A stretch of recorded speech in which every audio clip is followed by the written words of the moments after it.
کہ ہم اپنے عیبوں کو کیسے پہچان سکتے ہیں؟ اس کے 4 طریقے ہیں۔ پہلا طریقہ کہ انسان کسی اللہ والے کے ہاتھ میں اپنا ہاتھ دے۔ اگر ایک آدمی اندھا ہے، راستہ نظر نہیں آتا، تو اس کے لیے حل یہ ہے کہ کسی بینا کے ہاتھ میں اپنے ہاتھ پکڑا دے، بینا اس کو منزل پہ پہنچا دے گا۔ جائے استاد خالی، استاد کی جگہ خالی ہوتی ہے، تو بندہ عالم ہو یا نہ ہو، کسی نہ کسی اللہ والے کے ہاتھ میں اپنا ہاتھ دے دے تو اس سے اس کی اصلاح آسان ہو جاتی ہے۔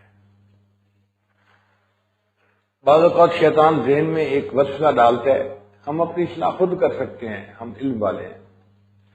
انسان اپنی اصلاح خود نہیں کر سکتا، اس کو اپنی غلطیاں نظر ہی نہیں آتی۔ اور اس کی دلیل کیا ہے؟ ایک طالب علم جب امتحان دینے کے لیے بیٹھتا ہے تو وہ اپنی نظر میں پیپر کو بالکل ٹھیک ٹھیک حل کرتا ہے۔ اگر اس کو پتا ہو کہ میں غلطی کر رہا ہوں تو وہ کیوں کرے گا غلطی؟ وہ تو فرسٹ آنے کی خواہش رکھتا ہے، وہ تو پاس ہونے کی تمنا کرتا ہے، تو کیوں غلطی لکھے گا؟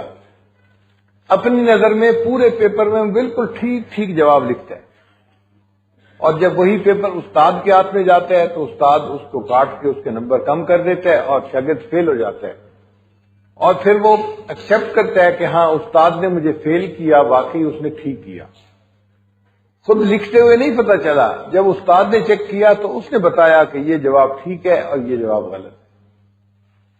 اسی طرح انسان کے اپنے اعمال کا حال ہے کہ خود پتہ نہیں چلتا، شیخ بتاتا ہے کہ تمہارے اس عمل میں ریا ہے، تمہارا اس علم سے تکبر ہے جو ہے ظاہر ہوتا ہے، تمہاری یہ بات تمہاری اس بیماری کی علامت ہے۔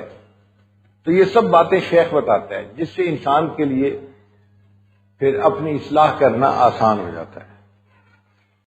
تو اپنے عیب معلوم کرنے کا پہلا طریقہ شیخ کامل کی صحبت میں رہنا، اور دوسرا طریقہ یہ ہے کہ کسی نیک بندے کو اپنا دوست بنا لینا۔ جس آدمی کے دوست نیک ہوتے ہیں وہ اس کو نیکی کے اوپر رکھتے ہیں، کھینچتے رہتے ہیں۔ بھئی آپ نماز میں نظر نہیں آئے، مسجد میں کہاں تھے؟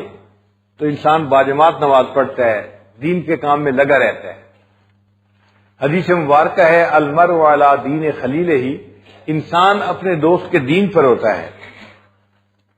اللہ تعالیٰ نے صحابہ کرام کا تربیتی مزاج بنایا تھا، وہ ایک دوسرے کو تربیت اور اصلاح کی باتیں کرنے میں کوئی حجاب محسوس نہیں کرتے تھے۔ جو کرتا تھا ہمدردی کے ساتھ کرتا تھا، اور جس کو کی جاتی تھی وہ اس کو اپنا محسن سمجھتا تھا کہ اس نے میرے ساتھ بھلا کیا، احسان کیا کہ مجھے میرے عیب سے مطلع کر دیا۔ آج تو آپ کسی بندے کو بتائیں کہ یہ آپ ایسے نہیں ایسے کیا کریں، وہ اپنے آپ وہ سمجھتا ہے کہ یہ میرا دشمن بن گیا ہے۔ میں اسے سمجھوں ہوں دشمن جو مجھے سمجھائے ہے۔ ماں باپ بچے کو سمجھاتے ہیں، بچہ ماں باپ کو دشمن سمجھتا ہے۔ بڑا بھائی سمجھاتا ہے چھوٹے کو، چھوٹا بڑے بھائی کو دشمن سمجھتا ہے۔ لیکن صحابہ کرام کا مزاج ایسا تھا کہ ان کو اگر کوئی بات بتاتا تھا تو وہ اس کو اپنا محسن سمجھتے تھے۔ حضرت عمر رضی اللہ عنہ فرمایا کرتے تھے کہ جو شخص میرے پاس میرے عیبوں کا تحفہ لائے گا میں اس کے لیے بخشش کی دعا کروں گا۔ جو شخص میرے پاس میرے عیبوں کا تحفہ لائے گا میں اس کے لیے بخشش کی دعا کروں گا۔ آج ہمیں کوئی ہماری غلطی بتائے تو ہم فوراً ناراض ہونا شروع ہو جاتے ہیں۔ ان حضرات کا ریسپانس دیکھو کیسا تھا۔ جو شخص میرے پاس میرے عیوب کا تحفہ لائے گا میں اس کے لیے بخشش کی دعا کروں گا۔ تو انسان اپنے دوست سے، اپنے بھائی سے بھی اپنی اصلاح کا کام لے سکتا ہے۔ اور ایک تیسرا طریقہ ہے اپنے عیبوں کو معلوم کرنے کا، وہ ہے دشمنوں کی زبانی عیب معلوم ہونا۔